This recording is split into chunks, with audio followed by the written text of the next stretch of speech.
Bonjour à tous.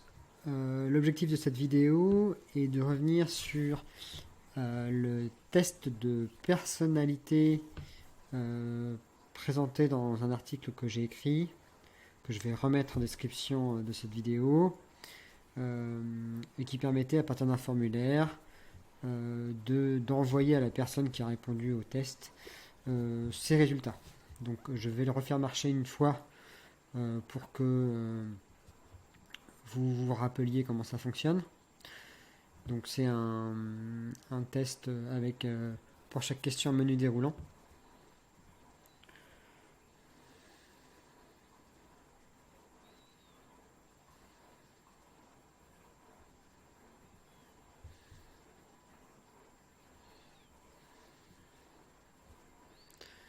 Fermez-moi ça. Voilà.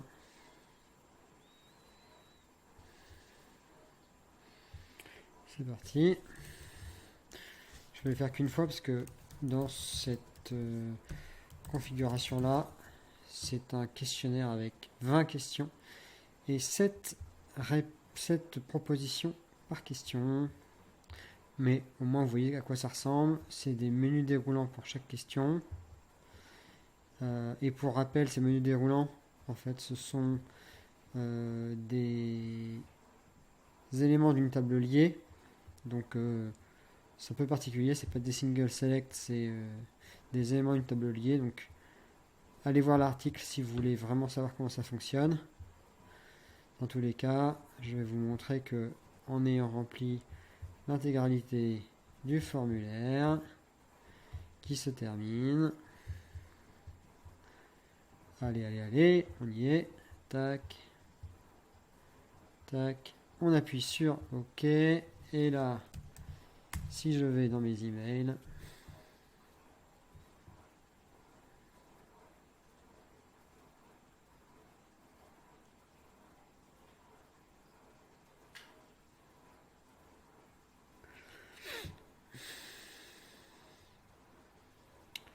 pas cela, mais celui-là.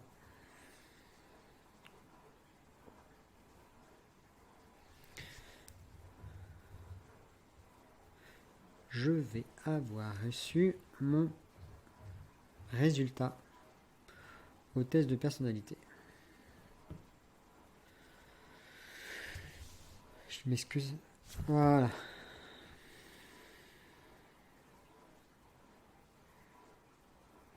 Bonjour Jules, voici le résultat. Voilà, voici mon résultat. Donc, ça c'est le test de base. Et donc nous, on va un petit peu le travailler euh, pour que vous puissiez en fait vous en inspirer pour faire les vôtres.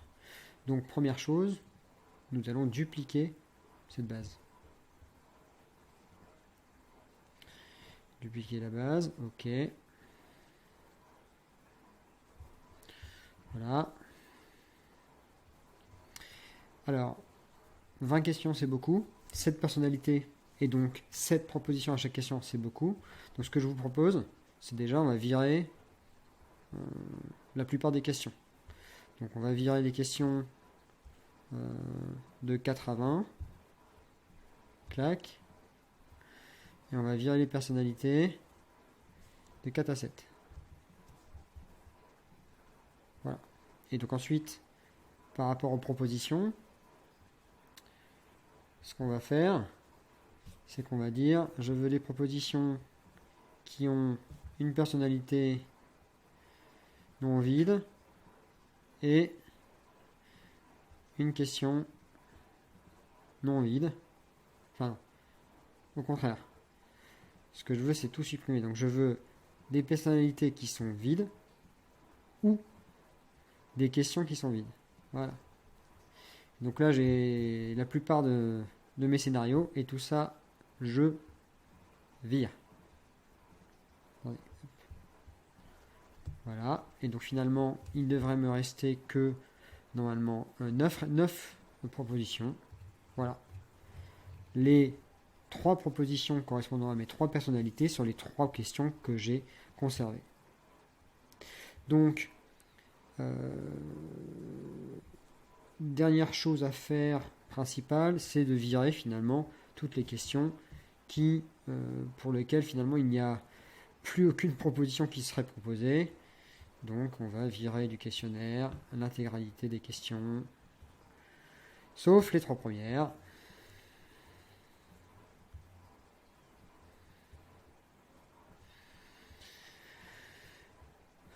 Voilà, voilà, voilà. Voilà, 3 éléments. Élément suivant, il va falloir... Donc, le fait qu'il y ait des calculs de fait sur toutes les personnalités n'est pas un problème. Tout ça va rester à 0.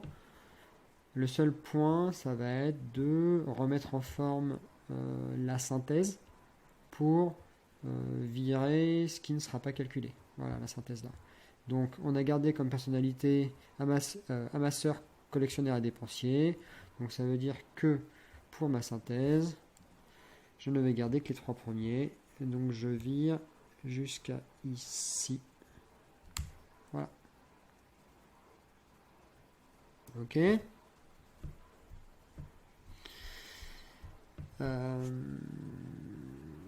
Voici. Et ensuite, le dernier petit point. Donc, comme on a dupliqué la base, ça a désactivé toutes les automatisations. Donc ça, il faut les remettre.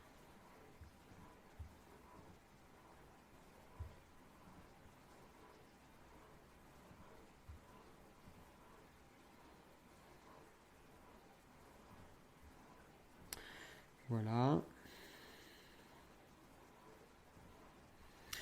Comme on a dupliqué aussi au niveau de l'envoi d'email, l'email n'est plus configuré. Donc il faut remettre un compte Gmail. Voilà. Et dernier petit point, au niveau du trigger qui lance l'automatisation, je vous rappelle, on avait comme critère 20, nombre de réponses de 20. Alors là, on n'en a plus que 3. On n'a plus que 3 questions. Donc il faut changer le critère et mettre que le nombre de questions doit être à 3. Voilà. Donc on a mis à jour. Voilà. Donc je pense qu'on est bon. Donc on va tester. Et on va prier. Ce serait vraiment génial que ça fonctionne du premier coup. Mais bon, on va voir.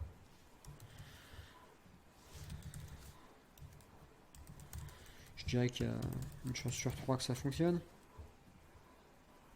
Donc là, vous voyez, il y a beaucoup moins de questions. C'est beaucoup plus simple à faire. Voilà. Et on envoie. Voilà. Et ensuite, on va dans les emails. Je suis pas serein. Ah si, c'est bon. Et alors, est-ce que j'ai mes résultats? Super, j'ai mes résultats. Très bon point. Donc, étape 1, réussi. On a réussi à refaire une synthèse avec beaucoup moins de propositions. Deuxième étape, donc ce qui serait bien, c'est que au lieu de me donner comme résultat toutes les réponses, j'aimerais avoir que la réponse qui a le plus de points, parce que finalement c'est vraiment ma personnalité. Et donc, ce qu'on va devoir faire, c'est prendre les comptages par personnalité et en fait faire exactement la même chose qu'on a fait avec les résultats du questionnaire, c'est-à-dire transférer ces colonnes en ligne. Et donc, comme il y avait une automatisation pour générer les réponses unitaires, donc de transférer les réponses du quiz en réponses unitaires, et bien là pareil, il y a un test pour transformer les résultats du comptage en ligne qui va se trouver dans réponse synthèse. Et donc là, on va avoir, vous voyez, par personnalité, le nombre, la quantité de fois qu'il a été cité, et ça, 1, 2, 3, 1, 2, 3, 1, 2, 3, voilà. Qu'est-ce qu'on va faire ensuite? L'idée ensuite, c'est de connaître le nombre maximal parmi les 3 propositions. Donc, on va dans la partie quiz, Je vais essayer de fermer là. Voilà. Faire un roll-up pour aller chercher, donc parmi les comptages, quelle est la valeur maximale. Donc ça peut être 1, 2 ou 3 finalement ici, vu qu'on n'a que 3 questions. Et cette question maximale, on va aller la repousser, on va aller la remettre ici, dans le même tableau. Voilà. Ce qui va faire que on va pouvoir avoir ici un test qui va comparer cette valeur maximale à la valeur pour chaque personnalité. Et donc, on va pouvoir mettre une valeur de oui ou de non sur quelle est cette personnalité qu'on aimerait mettre en avant dans l'email. Sachant que s'il y a des égalités, il va y avoir plusieurs oui dans cette colonne-là. Une fois qu'on a ça, on va aller repousser, on va aller refaire des comptages dans quiz et on va juste compter, on va juste aller chercher les éléments qui ont oui dans cette colonne valeur maximale. Donc c'est ici que ça se fait. Je vais aller chercher dans mes réponses ici les personnalités qui ont la valeur max oui. Voilà. Donc faisons le test. Donc j'ai tout vidé. J'ai changé le trigger pour que ce soit 3. Donc a priori là, si je lance, ça devrait fonctionner. Pour avoir la réponse un peu élémentaire. C'est parti.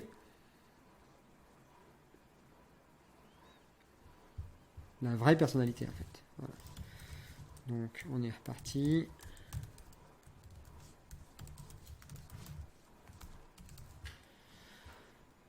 Je vais essayer de prendre, je sais plus trop à quoi correspond quoi, donc c'est un peu du hasard.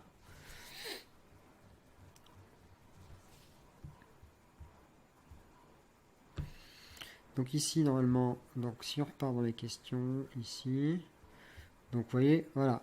Ah. Donc a priori si on regarde ici, bah, 0,03, donc a priori le résultat où je suis maximum c'est dépensier. Donc on va aller regarder ce qui s'est passé au niveau du bonus. Donc ici, pour chaque question, donc là il a compté pour toutes les personnalités, dont celles qu'on a supprimées. Donc là il y aura toujours 0,00. Le seul c'est dépensier, et donc là la valeur maximale elle est sur dépensier parce que la valeur qui est ici est égale à la valeur qui est ici. Voilà. Et donc il est logique que réapparaisse dans quiz ici dépensier. Ça sert à rien. Nouvelle idée, comme on a le nom de la personnalité gagnante, on pourrait se dire ce serait sympa d'avoir finalement une description pour chaque personnalité pour afficher cette description un petit peu particulière à la personne. Donc ce qu'on va faire, c'est que dans personnalité, on va associer finalement une description. Voilà. Et donc on va mettre description de la masseur. Je vais pas être très original. On va juste mettre du texte. Voilà. Voilà. Dépensier. Ah. Collectionneur. Voilà. Donc, on a la description. Donc, ce qu'on a envie de faire, c'est remonter ça jusqu'à quiz pour que on puisse l'afficher dans l'email. Parce que l'email est généré dans le quiz. Donc, on va d'abord remonter ça ici, dans les réponses. Donc, c'est un lookup description. Donc, si je fais ça, a priori, hop, voilà, ça s'affiche. Donc, ça, c'est une colonne qui est liée aux personnalités. Donc, je peux faire un lookup directement associé aux personnalités. Et là, pareil, je vais remonter dans quiz. Et là, donc là, ce que j'ai fait avec le roll-up, j'ai remonté la personnalité. Et ce que je vais faire, c'est que je vais dupliquer ce roll-up pour ne pas aller chercher la personnalité, mais aller chercher maintenant la description. Voilà, donc j'ai la description. Le travail est presque fait, il suffit maintenant d'aller prendre ces éléments-là et d'aller les mettre dans l'email. On va dans l'email. Et donc, pour l'instant, l'email dit bonjour, voici les résultats. Et moi, je vais ajouter donc votre personnalité principale et 2 points. On va aller chercher la personnalité principale, qui est le résultat du roll-up ici, avec une fonction join-array pour obtenir une chaîne de caractères. Bon, c'est un peu subtil, je rentre pas dans les détails, mais voilà, c'est la façon de faire pour ne pas être embêté avec des tableaux, des choses comme ça. Voilà.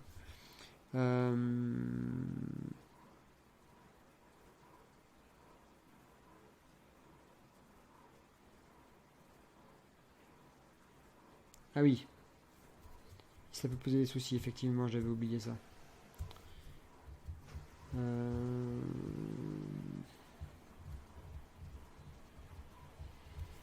Non, j'ai fait une bêtise.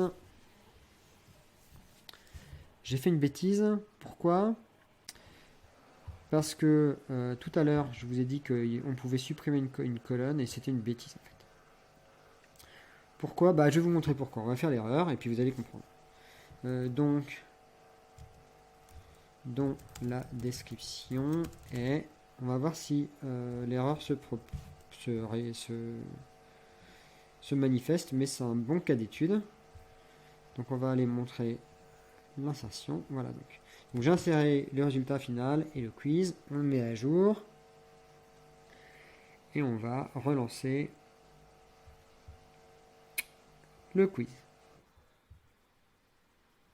C'est parti.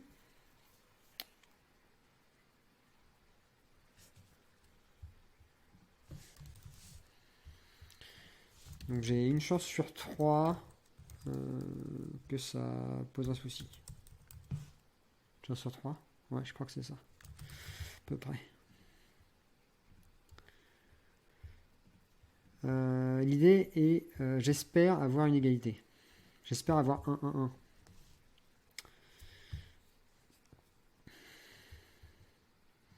Pour vous montrer que ça va pas. Là, c'est déjà arrivé. Non, c'est pas arrivé encore. Voilà, là, c'est arrivé. Donc là, j'ai 2-1. Donc là, ça ne posera pas de souci. A priori, voilà. Par contre, j'ai pas eu le nom de la personnalité, c'est pas affiché. Ça ne va pas. Oui, donc il n'y a pas eu de personnalité. Pourquoi ? C'est très intéressant et c'est normal. Parce que le trigger ne va pas. Le trigger ne va pas parce que à ce moment-là, je n'ai pas encore été faire les calculs pour récupérer la personnalité principale. Et donc, il n'a pas le temps de le faire. Donc là, le vrai trigger, c'est de se dire, je veux que le résultat du quiz ne soit pas vide. Pour être sûr qu'on va avoir quelque chose. Donc d'ailleurs, si on ne veut pas s'embêter, on va juste cliquer sur le test et on va juste réenvoyer l'email. Bon.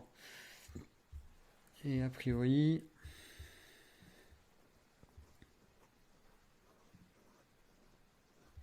attendez, je n'ai pas reçu l'email encore.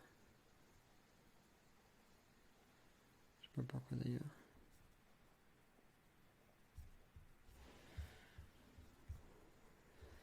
C'est là où parfois on bidouille, hein. Mais ah oui, je peux mis à jour, c'est ça ? Je sais pas.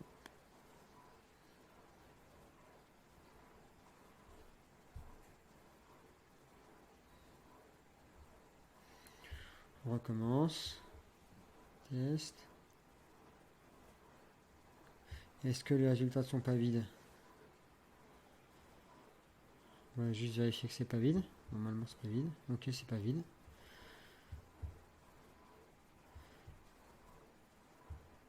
Donc normalement, ça devrait envoyer quelque chose. Normalement.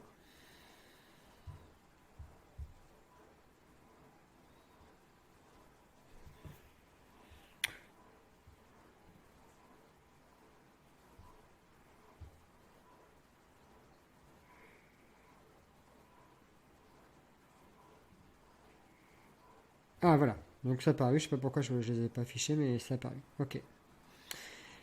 Bon, en fait, le vrai problème, c'est que s'il y a des égalités, ici, ça va concaténer. Donc j'aurai tous les résultats. Moi, ce que je veux, c'est que un résultat. Donc on va en choisir un parmi les trois. Et pour ça, ce qu'on va faire, c'est qu'on va modifier un petit peu ce qu'on vient de faire. Ici, le rollup qu'on utilise, on lui a dit de faire un join array, donc c'est-à-dire de prendre toutes les valeurs et de les coller les unes aux autres. Donc s'il y en a plusieurs, ça pose un souci. Donc, ce qu'on va faire, c'est qu'on va changer la fonction. On va juste prendre une fonction array unique, classique, enfin, qui va pas poser trop de soucis. Pareil ici.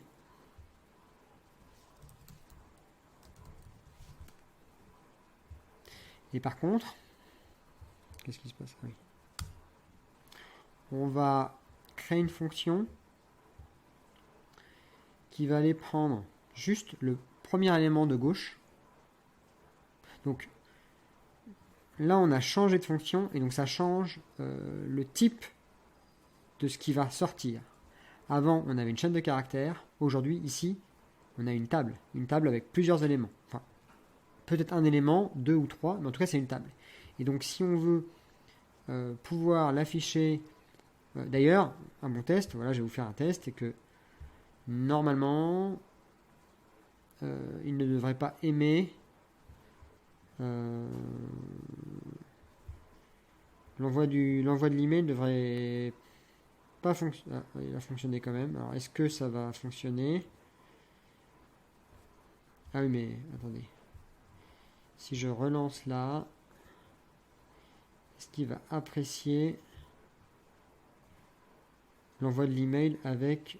oui, bon, a priori, ça apprécie. En tout cas, il faut savoir que c'est des tables. Donc, ce qu'il faut rajouter, c'est une fonction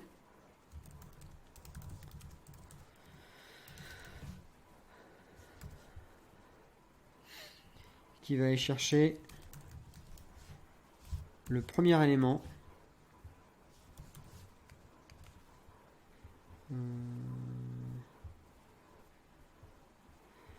qui va aller chercher le premier élément de... Ouais, on va dire juste ça. Donc on va dire 1. Voilà.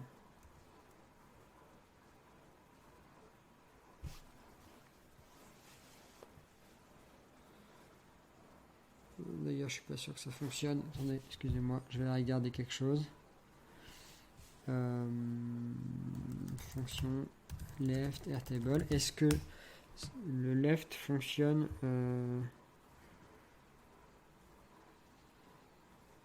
Je crois que je dis une bêtise en fait. Je crois que pour les array function, voilà, c'est ça que je veux voir. Qu'est-ce qui fonctionne en array function?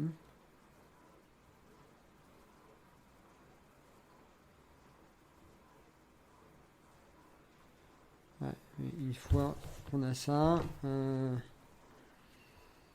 on récupère le premier élément. J'avoue ne plus savoir. Et j'avoue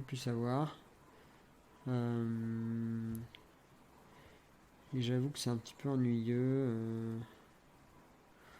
Mais bon, en tout cas, il faut faire le test. Il faut voir si tous les éléments sortent.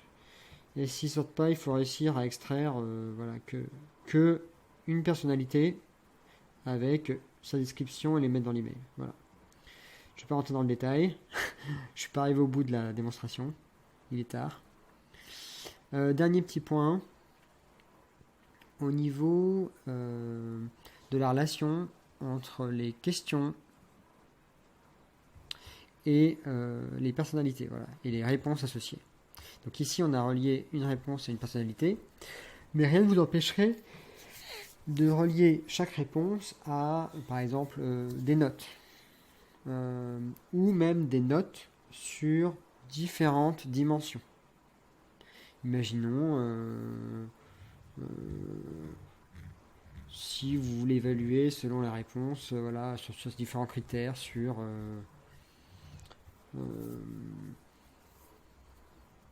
si une réponse révèle différentes composantes de personnalité, par exemple, et que vous voulez mettre des notes sur différentes composantes de personnalité, vous pouvez représenter ces personnalités en colonne et puis mettre les notes associées.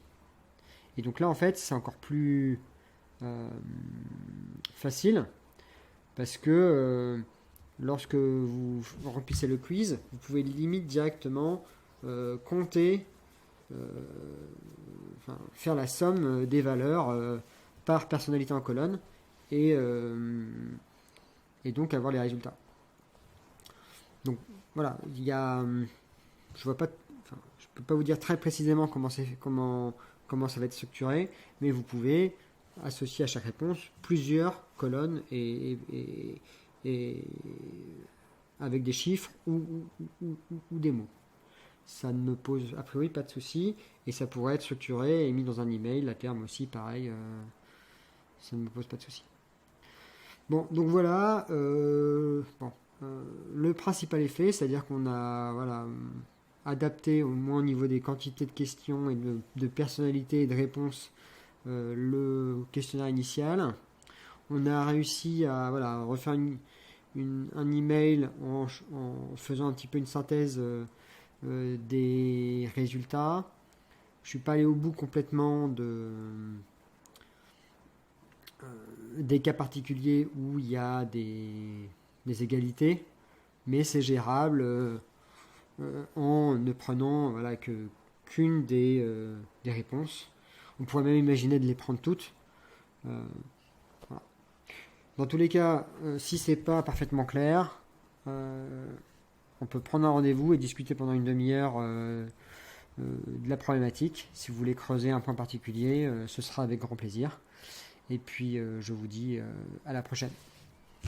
Salut!